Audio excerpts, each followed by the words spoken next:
If you're just joining us, where have you been?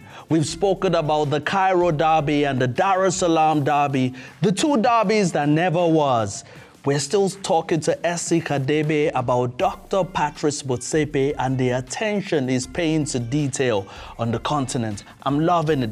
The Chan tournament, for example, was supposed to have already happened, but he's giving Tanzania, Uganda, and Kenya a chance to upgrade their facilities, upgrade their ability to host such a major tournament like Chan. Yeah, paying attention to detail, definitely. And people that were paying attention to detail are Malawi. When you look at these last round of qualifiers, man, you've got Malawi that took on Comoros. Malawi continued their dominance in this fixture from the first 5 minutes of the game. You look at that game and you can clearly tell that they wanted this more.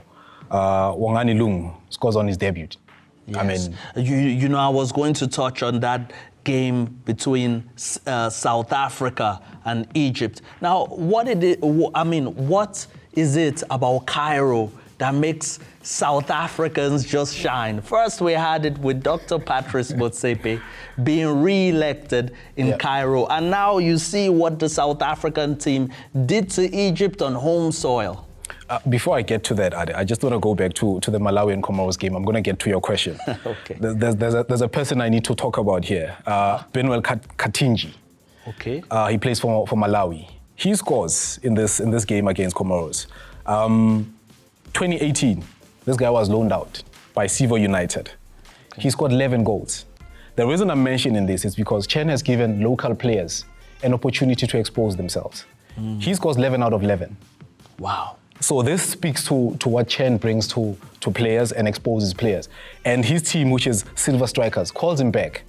He's played 4 games in this team and he scored 4 goals. It speaks a lot about the man. Incredible. So it really is something interesting. To go back to the conversation on the Cairo situation, South Africa got there and it was fireworks. Neo Maema was unplayable. Mfolozi, man, look. South Africa loves Egypt, huh? Definitely, I think we love in that space. I think literally the north, if you look at it, you know, I think we enjoy in the space in the north. You look at the coaches that are going there, the players that are going there. It speaks a lot about us as South Africans in terms of infiltrating that space and using it to good use. So let's go back to the Chan tournament. Yeah. Any players that stood out for you in those qualifiers? Neo Maema. Neo Maema plays for Sundowns here in South Africa. He comes into this tournament, he's not been playing at Sundowns. He's given the arm belt, and he just marshals this team like a pro that he is. Left footer, comfortable on the board, and he just makes this team tick. So for me, I think when you look at that fixture between South Africa and Egypt rather and South Africa, I think Neo Maema stood out for me. SC, that's very interesting. I'm sure more happened in this Chan qualifiers. What happened to Gambia? Yeah, definitely. Gambia came out and shocked people. They shocked Gabon. We have to also remember who Gabon has in their team if we're talking about the first team, not the B team. Because usually we know that in these tournaments, the B teams are the ones playing. I mean, you're talking about guys like Pierre Aubameyang. But in this case, unfortunately, Gabon couldn't go through. Gambia goes through. And they ended the game at 5-3 on penalties. The first game ended in a 0-0 draw. There's not much to talk about it, but at the end of the day, Gambia goes through. And to close it off, the final 2 games that are going to play, you've got SA versus Malawi and Gambia versus Algeria. And that would be the conclusion of the qualifiers, man. And then we head to Kenya and Uganda and Tanzania.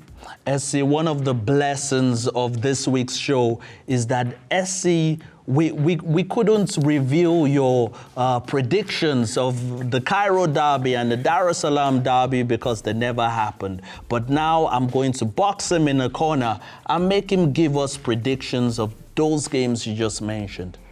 You're putting me on the spot. I think South Africa will take Malawi to the sod. Score? Because of the number of goals they've been scoring and the fluidity they have, South Africa will walk away 2-0 on this one. And then Gambia versus Algeria, I'll give that to Algeria. Scoreline? Algeria walk away 3-1. So you remember those score lines SC gave us, and let's see whether he gets it right for a change. Anyway, SC, we've spoken about all the interesting players on the continent. Now let's look at what is happening in England, because in England it's looking more likely that Liverpool are going to be crowned the champions for the 20th time. And there are also African players that are just carrying on the tradition of setting the EPL ablaze with their goals. Let me give you my African diamonds for this week. Sure, can't wait. Yes, coming in at number 3 this week is Pape Sarr. The football fields on African soil are the solid grounds where young talents grow, dreams take flight and bright futures glow. From the dusty streets of Dakar to the bright lights of White Hart Lane, Pape Sarr has come a long way. After an impressive run of performances, the Senegalese international has scored 5 goals, and his most recent goal for the Lily Whites was something else. Did you see that rocket? The goal was so good that it sparked all kinds of debates. Was it his intention to cross that ball? Or did he intentionally loop the ball over the goalkeeper from distance?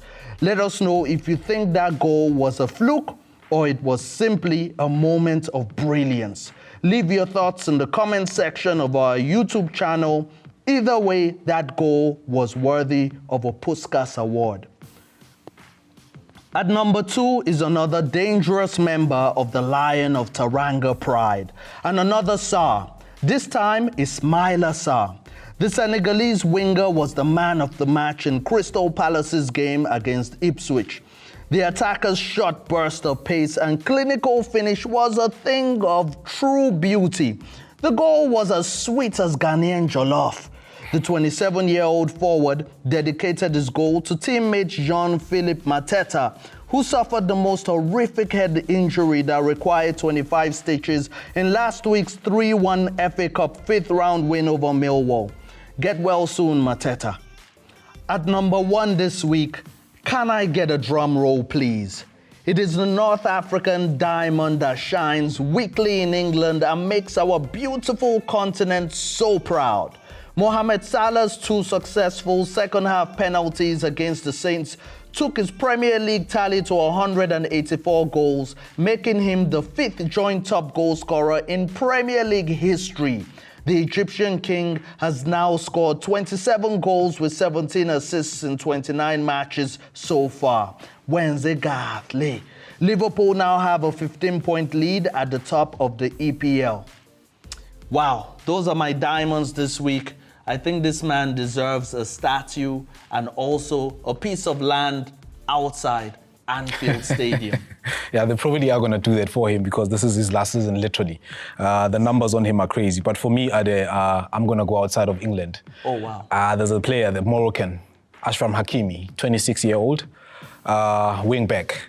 The numbers on this guy is just interesting for a wing-back player. 20 games, 4 goals and 6 assists. This is in the league alone. And then you go into the Champions League, which is the UCL. 11 games and one goal and 5 assists. So for me, Achraf Hakimi is doing something interesting. And when you look at what he does into the Moroccan team, proper player. Oh, wow. Just hearing that name makes me excited for Morocco 2025, makes me excited to see what Dr. Patrice Motsepe and the rest of the team will do in that tournament. After the break, I promised you that I have an icon on the show and he's going to be gracing us with his presence. Oh, you don't want to miss who I have in store for you. SC, thank you so much for joining us. Thank you, Ade. All right, stay tuned.